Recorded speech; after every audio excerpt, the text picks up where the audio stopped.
साबिक chairman drape को इस्लामाबाद से गिरफ्तार कर लिया गया। शेख अख्तर की अबूरी जमानत स्पेशल जज सिंगल इस्लामाबाद की मकामी अदालत से मंसूख।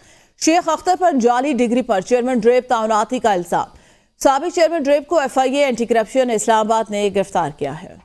आपको बताएं, साबिक चेयरमैन ड्रेप को गिरफ्तार कर लिया गया है इस्लामाबाद पर से। उन पर इल्जाम है कि उनकी डिग्री जाली है और जाली डिग्री केस पर वो तैनात हुए थे चेयरमैन ड्रेप। इसी इल्जाम में उनको गिरफ्तार किया गया है।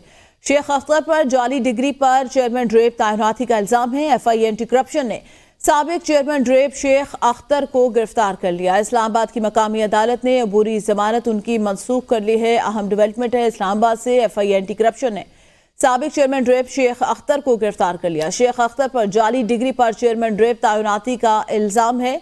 FIA एंटी करप्शन ने साबिक चेयरमैन ड्रेप शेख अख्तर को इस्लामाबाद से गिरफ्तार कर लिया, जबकि इस्लामाबाद की मकामी अदालत ने अबूरी जमानत मनसूख कर ली। जमान मुगल से मजीद जानते हैं। जी जमान, बताएगा साबिक चेयरमैन ड्रेप को गिरफ्तार किया गया है।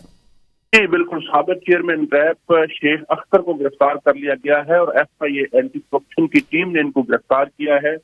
उन पर इल्जाम था कि वो जाली डिग्री पर जो है वो तैनात हुए थे। उन्होंने इस इल्जाम के तहत जब FIA की तरफ से प्रोसीडिंग की गई और उनके खिलाफ बाकायदा मुकदमा दर्ज किया गया था और मुकदमे के अंदराज के बाद साबिक चेयरमैन ड्रेप जो है उन्होंने अदालत से अबूरी जमानत हासिल की थी और जैसे ही उनकी अबूरी जमानत अदालत ने खारिज की है तो उनको FIA ने गिरफ्तार कर लिया है। जी सही, बहुत शुक्रिया जमान।